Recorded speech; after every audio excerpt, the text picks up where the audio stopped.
ओम पूर्णमदः पूर्णमिदं पूर्णात् पूर्णमुदच्यते पूर्णस्य पूर्णमादाय पूर्णमेवावशिष्यते। ओम शांति शांति शांति। नमस्कार मित्रों, आज की वीडियो में हम बृहदारण्यक उपनिषद के तीसरे अध्याय के चौथे ब्राह्मण का जो दूसरा मंत्र है उसका पाठ करेंगे। तो आइए देखते हैं कि ये मंत्र क्या कहता है। तो जो मंत्र वह कहता है, सह उवाच उशस्तश्च चाक्रायण, अर्थात उस उशस्त चाक्रायण ने कहा, यथा विब्रूयात, अर्थात जैसे कहा जाता है, असौ गौः, अर्थात गाय यह है, असौ अश्व इति, अर्थात अश्व यह है ऐसे, एवमेव एतद् व्यपदिष्टम भवति, अर्थात उस प्रकार से ही इसे इंगित करते हुए, यदेव साक्षात अपरोक्षात ब्रह्म, अर्थात जो भी साक्षात अपरोक्ष ब्रह्म है, यह आत्मा सर्वांतरः, अर्थात जो सबके भीतर का आत्मा है, तब में व्याचक्ष्वेति, अर्थात उसको मुझे समझाओ। एषता आत्मा सर्वांतरः, अर्थात यही आत्मा सबके भीतर है। ये याज्ञवल्क्य कह रहे हैं। कतमो याज्ञवल्क्य सर्वांतरो, अर्थात उशस्त चाक्रायण ने पूछा, याज्ञवल्क्य सबके भीतर क्या है?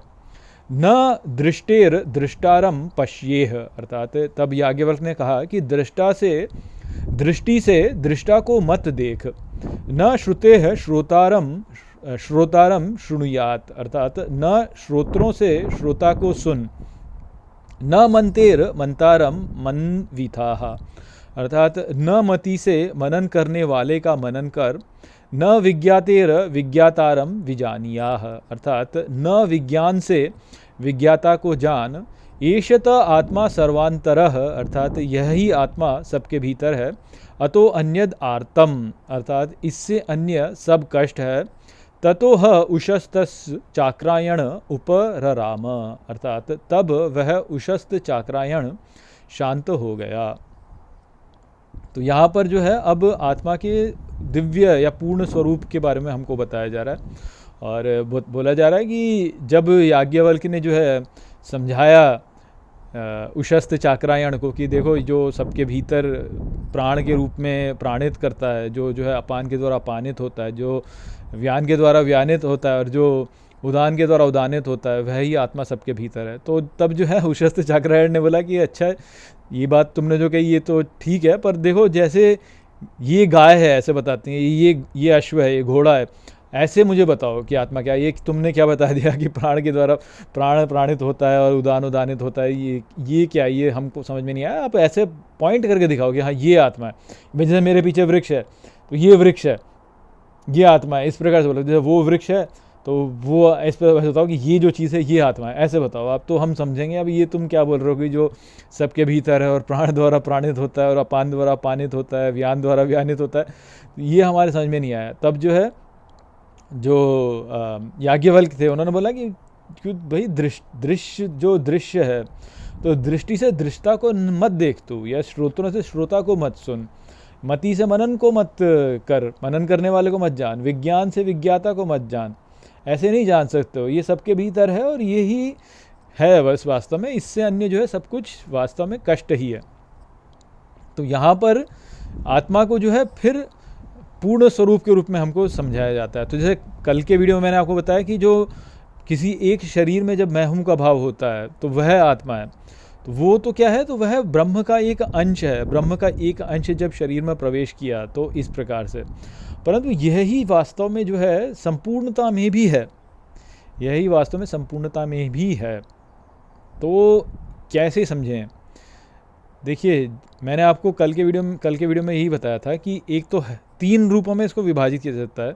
जब हम अपने आप को बोलते हैं कि मैं ये हूँ, तो हम उसको 3 रूपों में विभाजित करते हैं। कैसे विभाजित करते हैं कि मैं, जैसे मैं अपने लिए बोलूँ कि मैं राहुल हूँ, तो इसमें 3 आ गया ना, एक तो मैं आ गया, एक राहुल आ गया, एक हूँ आ गया, तीन चीज़ें आ गई इसमें। अब ये जो 3 चीज़ें हैं, ये 3 चीज़ों में से जो राहुल है वह तो है अहंकार, क्योंकि शरीर, ये जो शरीर था, मेरा जो शरीर है, ये जब जन्म लिया तो मेरे माता पिता ने इसको एक नाम दे दिया कि अच्छा ये राहुल है, इस प्रकार से नाम दे दिया। तो ये तो शरीर से संबंधित है वास्तव में। तो शरीर एक प्रकार से आत्मा है, परंतु आत्मा वैसे नहीं भी है। शरीर है आत्मा, क्योंकि शरीर जो है वह उसको नाम दिया गया है। तो मैं राहुल हूँ, मैं जो शरीर आया वो तो यहाँ आ गया, परंतु ये जो शरीर है ये नष्ट हो जाएगा ना। ये दिखता है, ऑब्जेक्ट है, ये शरीर एक ऑब्जेक्ट है। तो हम इसको आत्मा यदि बोलते हैं तो बहुत ही निकृष्ट स्तर पर जो है हम आत्मा को ले आते हैं वास्तव में। तो वो जो है वो नष्ट हो जाएगा, वो शरीर जो है नष्ट हो जाएगा। तो यदि हम इसको आत्मा मानते हैं तो ये नष्ट हो जाएगा, परंतु ऐसा वास्तव में होता नहीं है। इसके अंदर एक और है जो कि नष्ट नहीं होता है। तो यदि इस राहुल को हटा दिया जाए तो क्या बचेगा? मैं हूँ बचेगा। अभी जो मैं हूँ है ये सब में है, आपके भीतर भी है, मेरे भीतर भी है, किसी अन्य के भीतर भी है, मैं हूँ तो है।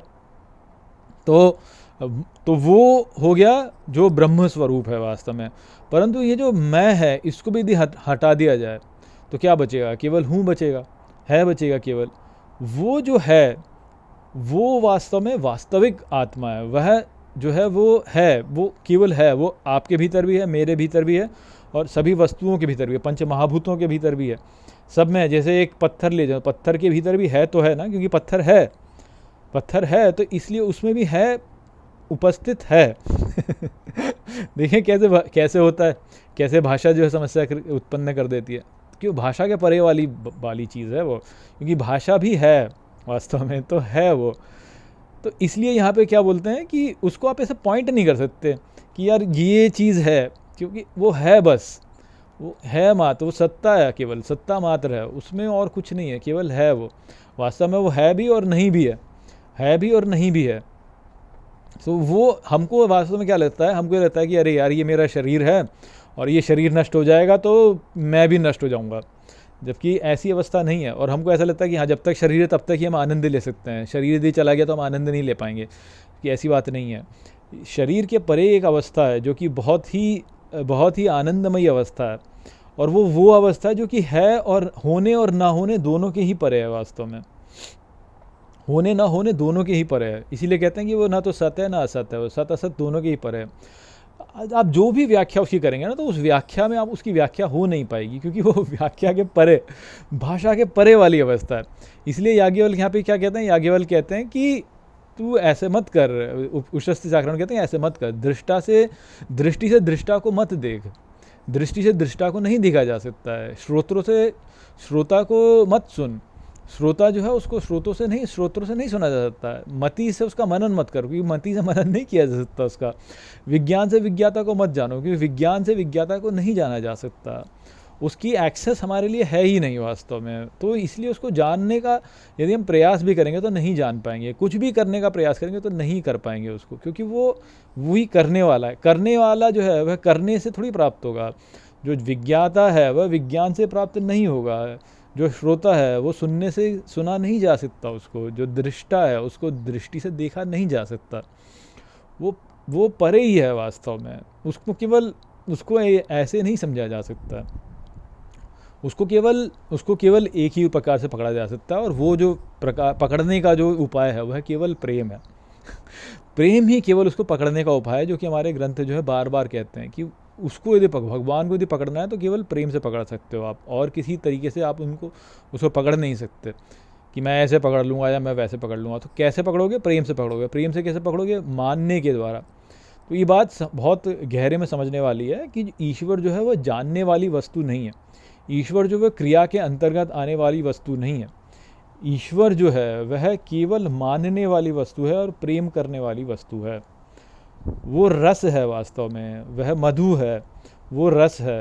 तो वो रस के द्वारा ही वास्तव में ग्रहित होता है, अन्य किसी द्वारा, तर्क द्वारा ग्रहित नहीं होगा, बुद्धि द्वारा ग्रहित नहीं होगा। हमारी इंद्रियां हैं, इनके द्वारा उसको ग्रहण नहीं किया जा सकता। कोई बोले कि मैं 10 करोड़ नाम जप करके भगवान को प्राप्त कर लूँगा, तो नहीं प्राप्त कर सकते। और एक नाम से ही जो है भगवान को पाया जा सकता है, यदि वह प्रेम के द्वारा लिया जाए तो। एक नाम से ही प्राप्त कर लोगे आप, एक नाम जप से ही प्राप्त कर लोगे, यदि प्रेम से पाने का प्रयास करोगे तो। और वैसे कुछ भी कर लो तो नहीं कर सकते। जैसे हम इस संपूर्ण विश्व को देखें तो हम इस विश्व पर नियंत्रण करना चाहते हैं। हम चाहते हैं कि विश्व ऐसे हो, या विश्व ऐसे हो, या विश्व ऐसे हो। तो वो करने के लिए हम प्रयास करते हैं, परंतु वो प्रयास करने से हम कभी भी जो है अपनी मनमर्जी नहीं कर पाते हैं। क्यों नहीं कर पाते? क्योंकि क्रिया के द्वारा उसको पकड़ने का प्रयास कर रहे हैं, क्रिया के द्वारा जो है भगवान के ऊपर बल लगा करके उसको पकड़ने का प्रयास कर रहे हैं। तो ऐसे नहीं होता है, ऐसे नहीं प्राप्त कर सकते आप बोलो कि मैं जो है भगवान को नियंत्रित कर लूँगा कैसे, कि मैं जो है नाम जप करके नियंत्रित कर लूँगा, तो नहीं नियंत्रित कर सकते, नहीं नियंत्रित कर सकते। बोले कि मैं जो है जो हवन करके जो है भगवान को उससे अपना काम करवा लूँगा, तो नहीं कर सकते नहीं कर सकते। यानी आप देवी देवताओं को प्रसन्न कर सकते हैं, आप देवी देवताओं को जो है हवन करके, होम करके, नाम जप करके प्रसन्न कर सकते हैं और उनसे कुछ काम करवा सकते हैं उनसे आप कुछ काम, परंतु वह जो क्रिया है वह सीमित है। तो जो क्रिया काम देवी देवता जो करेंगे देंगे वो भी सीमित होगा और उसका जो प्रभाव होगा अंततः वह नियंत्रण वाला नहीं होगा।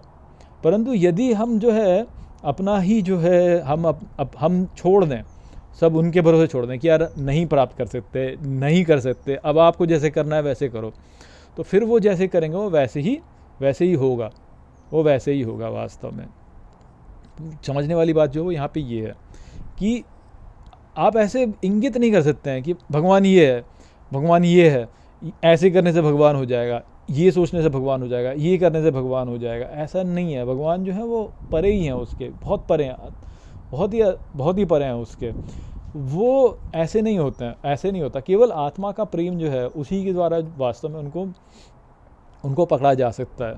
और वो प्रेम जो होता है वो कैसे होता है? प्रेम जो होता है वो अपने आप को दे देने से होता है। वास्तव में अपने आप को दे दिया, अर्थात अपना त्याग कर दिया, अपनी कामना का त्याग कर दिया, अपनी इच्छा का त्याग कर दिया। वो जब करेंगे तभी वास्तव में भगवान पकड़ में आ सकते हैं, अन्यथा नहीं पकड़ में आ सकते, पकड़ में आएंगे ही नहीं। तो बेस्ट यही है कि हम उनको अपनी बुद्धि के द्वारा समझने का प्रयास ही ना करें, हम अपने विज्ञान के द्वारा उनको जानने का प्रयास इन द सेंस, देखो जब हम किसी से प्रेम करते हैं तो हम उसके बारे में जानना चाहते हैं ना। जैसे हम यदि कोई एक्टर है और वो हमको अच्छा लगता है तो हम और जानना चाहते हैं, अच्छा ये कैसे। तो वो जो प्रेम है उसके द्वारा यदि हम जानने का प्रयास करें तो ठीक है, तो भगवान पकड़ में आएंगे, तो कुछ होगा तत्व के रूप में हम समझ सकेंगे उनको। परंतु यदि हम सोचेंगे अरे नहीं ये क्या है, ये तो मैं तो समझ सकता हूँ इसको आराम से, मैं तो इतना इंटेलिजेंट हूँ, मैं तो ये भी समझ लूँगा, मैं तो वो भी समझ लूँगा, मैं वो भी समझ लूँगा, ऐसा यदि हम करेंगे तो फिर भगवान पकड़ में आने वाले हैं नहीं।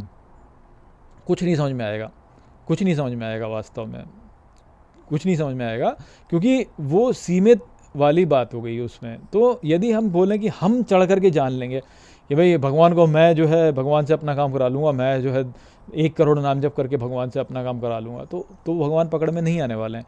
परंतु यदि हम प्रेम से भगवान का नाम लें कि हाँ हम जानना चाहते हैं, जैसे हम किसी से प्रेम करते हैं तो उनका नाम लेते हैं ना, बार बार उनको जानना चाहते हैं, उनका नाम लेते हैं, वो कहाँ है उनको पुकारते हैं, तो उस प्रकार से जब हम पुकारते हैं तो भगवान पकड़ में आते हैं। परंतु यदि हम बोलेंगे नहीं मैं तो जान लूँगा, मैं तो बहुत इंटेलिजेंट हूँ, मैं तो ये इतना नाम जप करने में इतना वो हूँ, बढ़िया हूँ, मैं तो नाम जप करके जो है भगवान को कंट्रोल कर लूँगा, तो वो फिर वो नहीं होता। वैसे कंट्रोल में आने वाले हैं नहीं, वो नहीं आते हैं कंट्रोल में। आप बोलो कि मैं अग्नि में आहुति दे करके होम करके मैं इतना त्याग करता हूँ, इतना त्यागी हूँ, इतने त्याग करके भगवान को मना लूँगा, तो नहीं आएंगे। परंतु प्रेम से यदि त्याग करते हैं तो आ जाएंगे पकड़ में। तो वो वाली बात है जो समझने की। यहाँ पे आत्मा को ऐसे नहीं जाना जा सकता, ना ऐसे समझा जा सकता है इंगित करके। जब भी हम किसी वस्तु को देखते हैं तो हम ये बोलते हैं ना हाँ ये है तो ये है, अब मैं तो जानता हूँ इसको अच्छे से, पूरी तरह से मैं पूरी से जानता हूँ इसको, तो उसमें फिर हमारा अभिमान बढ़ता है। तो जब हमारा अभिमान बढ़ता है तो फिर भगवान पकड़ में नहीं आते हैं। भगवान पकड़ में केवल तभी आएंगे जब हम बोलेंगे यार हमारे बस की तो है नहीं, समझ में आता नहीं, हम तो प्रेम कर सकते हैं तो हम आपसे प्रेम करेंगे, बस तब पकड़ में वो आ जाएंगे। तो बस वही बात थी जो कि समझने की थी यहाँ पे। आशा करता हूँ कि ये मंत्र आपको ठीक प्रकार से समझ में आ गया होगा। चलिए इसी के साथ इस वीडियो को हम यहीं पे समाप्त करते हैं। नमस्ते।